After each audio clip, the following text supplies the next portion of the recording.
سب سے پہلے تو یہ بتائیے گا کہ پہلے تو الیکشن ایکٹ کے تحت وزیر اعلیٰ خیبر پختونخوا کسی انتخابی جلسے میں شرکت ہی نہیں کر سکتے، اور پھر ان کا متعلقہ انتظامیہ اور پولیس کو دھمکی دینا کیا قانون کی کھلم کھلا خلاف ورزی نہیں ہے، جس کی وجہ سے اب ان کو کل کے لیے نوٹس بھی جاری ہو گیا؟ بسم اللہ الرحمن الرحیم۔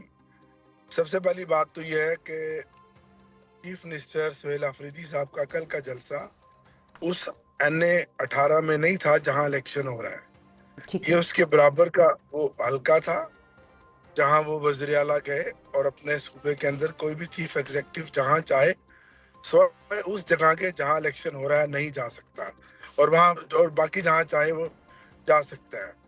اور جہاں تک اس بیان کا تعلق ہے تو یہ تو بیان اصولاً قانوناً اس ادارے کو دینا چاہیے تھا جس کا نام چیف الیکشن کمیشن ہے، جو الیکشن کمیشن آف پاکستان ہے، جو کہنے کو تو ایک آئینی ادارہ ہے، ٹھیک ہے، لیکن بدقسمتی سے اس ملک میں آج جو کچھ بھی ہو رہا ہے، جتنی تباہی بربادی آئین کی، عوام کے مینڈیٹ کی، قانون کی، جمہوریت کی، اس کی وجہ صرف یہی ہے کہ جو فارم 47 کے ذریعے اس چیف الیکشن کمیشن نے، اس کمشنر نے، جس کی آئینی مدت بھی جنوری سے ختم ہوئی ہے اور آج 11واں مہینہ ہو گیا، کتنا بڑا اس ملک کے آئین کے ساتھ، قانون کے ساتھ مذاق ہوگا، اور اس کو رکھا ہوا ہے اور صرف اس لیے رکھا ہوا ہے کہ وہ مزید اور زیادہ طاقت سے طاقتور بنائے اس نظام کو جس کا وہ اعلیٰ کار بنا ہوا ہے۔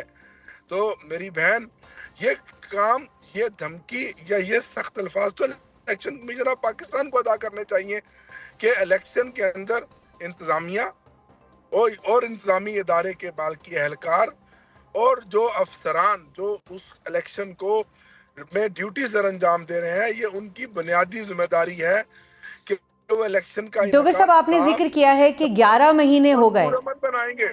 جی ڈوگر صاحب آپ نے ذکر کیا ہے کہ 11 مہینے ہو گئے چیف الیکشن کمشنر کی اور ممبران کی جو ہے وہ مدت ختم ہو چکی ہے، آپ کی ایک کمیٹی بھی بنی تھی، وہ کہیں ہمیں جو ہے کمیٹی فعال نظر نہیں آ رہی، اور اب تو 26ویں آئینی ترمیم میں یہ مدعا ہی ختم ہو گیا ہے جب تک نیا چیف یہ الیکشن مدعا کمشنر ختم نہیں کیا بنتا۔ نا کہ وہ کنسلٹ نے، دیکھیں پہلی تو بات یہ کہ وہ کنسلٹیشن چیف اپوزیشن لیڈر سے کرنا ہی نہیں چاہ رہے تھے، اور یہ الیکشن کمشنر صاحب ہمارے ہی کنسلٹیشن سے ہماری حکومت کے بنے ہوئے ہیں، تو اگر ان میں تھوڑی بہت بھی کوئی ضمیر ہوتا تو یہ راجہ صاحب، ذاتی طور پہ میرا ان سے بڑا تعلق ہے، بڑا احترام کا رشتہ ہے، وہ خود استعفیٰ دے کے چلے جاتے۔ 4 سال ہو گئے ہیں ان کو اس ادارے پہ برا جمان ہوئے، اور پاکستان کی تاریخ کا سب سے متنازع ترین یہ الیکشن کمشنر ہے، اور یہ میں نہیں کہہ رہا، دنیا کہہ رہی ہے، یہ وہ رپورٹس کہہ رہی ہیں جو انٹرنیشنل وہ ادارے، طارق فضل چودھری وہ صاحب کہتے ہیں کہ آبزرور، طارق وہ فضل آبزرور چودھری صاحب، جو جن کا ڈوگر صاحب کام یہ ہے کہہ رہے الیکشن کو ہیں مانیٹر کہ کرنا۔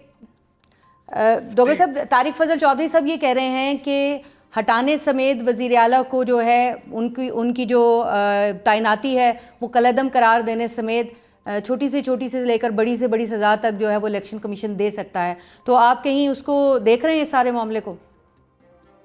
طارق فضل سب کہہ سکتے ہیں جی، سب کہہ سکتے ہیں جی، ان کا تو راج ہے نا بھائی، یہ کوئی جمہوریت تھوڑی ہے، جمہوری لوگ تھوڑی ہیں۔ اس طرح کی دھاندلیاں، دوست زبان گفتگو وزراء کی کبھی مارشل لاؤ میں بھی نہیں ہوئی۔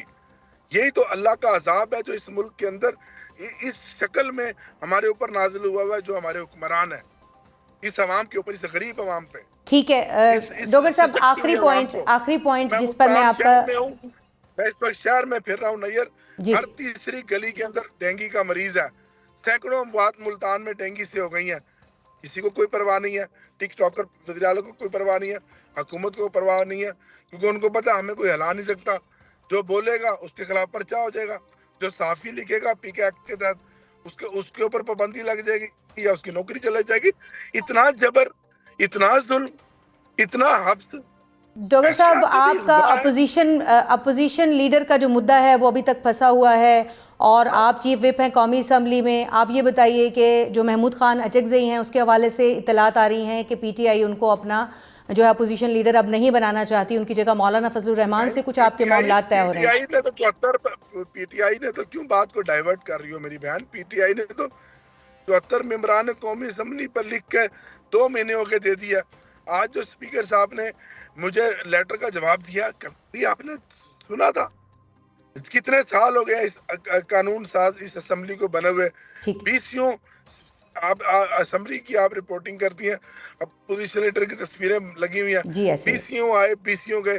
کبھی ایسا آپ نے دیکھا کہ ایک ممبر جو قومی اسمبلی اپوزیشن کے بینچوں سے تعلق رکھتا ہے, ٹھیک ہے. اپوزیشن کی جماعتوں پہ میجورٹی نے, ہم اپوزیشن ہے نا, ہم نے لکھ کر دے دیا کہ ہمیں محمود اچکزئی چاہیے, اس میں بھی لیت و لال آئیں بائیں شائیں بہانے. یار یہ مذاق بنا دیا اس جمہوریت کو, تالے لگا دے اس اسمبلی کو جو ربڑ سٹمپ ہے, جو ابھی تک آمرانہ پالیسیوں کے تسلسل کے لیے استعمال ہو رہی ہے. 2 سالوں میں ایک کام بھی عوام کے لیے نہیں کیا. وہاں تو پالیسی وہ بننی چاہیے جس میں عوام کا مفاد کو مقدم ٹھیک ہے. رکھیں, عوامی کام کو ترجیح دیں. کیا ہے وہاں فوقیت تو کیا ہے کہ اس کو مضبوط کر دو, اس کو مضبوط کر دو, اس کو مضبوط کر دو, اس کو مضبوط کر دو. اگر نہیں مضبوط ہوا تو پھر ایک اور آئینی عدالت لے آؤ, ایک اور آئینی ترمیم لے آؤ, ابھی بھی نہیں ہے تو ایک اور لے آؤ. یہ خوف ہے عمران خان کا, یہ عمران خان کے نظریے کی جیت ہے, یہ عمران خان کے ساتھ اس کی جو تحریک ہے اس کی جیت ہے. وہ خدا کا نام مانو یار, آخر تم نے مرنا نہیں ہے کیا؟ ٹھیک ہے. اس ملک میں تم نے ساری زندگی رہنی ہے. بتائیے گا جناب کہ کیا واقعی اپریل 2026 کی تاریخ آ گئی ہے کہ حکومت 28ویں آئینی ترمیم لائے گی, منظور بھی کرا لے گی اور اس پر اب کام بھی شروع ہو چکا ہے؟ بسم اللہ الرحمن الرحیم. دیکھیے 28ویں ترمیم کی بحث کب شروع ہوتی ہے؟ وہ تب شروع ہوتی ہے کہ جب کچھ کلازز جو کہ 27ویں ترمیم کا حصہ ہم بنانا چاہ رہے تھے لیکن ہمارے اتحادی جماعتوں کی رضامندی نہ ہونے کی وجہ سے وہ کلازز 27ویں ترمیم میں شامل نہیں ہو سکے, جس میں پاپولیشن تھی, جس میں NFC تھی, جس میں آپ کی الیکشن کے متعلق کچھ معاملات تھے. چیف الیکشن کمیشنر کی تقرری جو ہے اس پروسیس کو جو ہے وہ زیادہ اگر جس طرح کہ ابھی ایک سٹیل میٹ ہوا ہے تو اس میں کیا صورتحال آگے جانی چاہیے, تو یہ کلازز تھیں. سلیبس کریکلم اس کے حوالے سے 1-2 کلازز تھیں. تو جب وہ نہیں مانے تو وہ اب 27ویں ترمیم کا ایک انفینشڈ ایجنڈا ہے. ٹھیک ہے. اس کو لوگ اب زیر بحث لا رہے ہیں جناب کہ یہ اب 28ویں ترمیم میں منظور کیا جائے گا. تو اگر وہ اس پہ کوئی اتفاق رائے بن سکا تو 28ویں ترمیم آ سکتی ہے.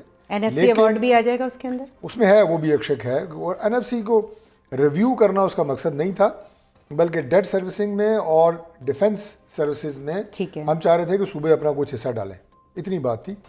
لیکن وہ بھی کنسنسس نہیں ہو سکا اس پوائنٹ پہ بھی. تو اب وہ جو انفینشڈ ایجنڈا ہے 27ویں ترمیم کا, اسے لوگ 28ویں ترمیم کی شکل میں ڈسکس کر رہے ہیں. باقی کوئی نئے نکات ایسے نہیں ہیں جس جو 28ویں ترمیم لائی جا سکے, نہ ہی اس کے لیے ابھی کوئی تاریخ مقرر کی گئی ہے. اور تو یہ جو اپریل کی تاریخ آ گئی ہے یہ تو ٹی وی چینلز پہ ہی سب پہ کہا گیا ہے, تو ادھر کی کرنا ہے؟ میری جو معلومات ہے بالکل اس سلسلے میں اتنی ایسا نہیں ہو سکتا کہ ناقص ہوں. نہیں, ناقص تو نہیں ہے. میں یہ آپ کو بتا سکتا ہوں کہ میں اور جو وفاقی وزیر ہیں قانون کے اعظم نذیر تارڑ صاحب, آج دن کو بھی ہم اکٹھے تھے اور ہمارا ایک دوسرے کے ساتھ جو ہے نا وہ چولی دامن کا ساتھ ہوتا ہے, parliamentary affairs and law ministry. تو میں نے آج ان سے بھی بات کی, میں مزید وضاحت کر دیتا ہوں. تو انہوں نے بھی یہ کہا کہ ابھی ڈاکٹر صاحب اس طرح کی کوئی چیز کارڈز پہ نہیں ہے. ٹھیک ہے. کیونکہ میرا جو دوسرا رول ہے نا چیف ویپ کا, اسے وقت سے پہلے پتہ ہونا چاہیے. اور چونکہ وہ ساری کانسٹیٹیوشن جو امینڈمنٹ ہوتی ہے وہ لا منسٹری کی سے تیار ہوتی ہے اور ادھر سے آتی ہے, تو ایڈمنسٹریٹو اس کی مینجمنٹ بھی ہم نے کرنی ہوتی ہے. تو میں اس تناسب میں ان سے پوچھا تھا اور ڈیفینیٹلی میڈیا کے لیے بھی پوچھا تھا, کیونکہ یہ سوال مجھ سے اور بھی میڈیا کے لوگ کر رہے ہیں. انہوں نے بھی یہی کہا کہ فی الحال 28ویں ترمیم کوئی کارڈز پہ نہیں ہے, کوئی ایسی جو ڈیٹ ہے وہ ابھی زیر بحث نہیں ہے.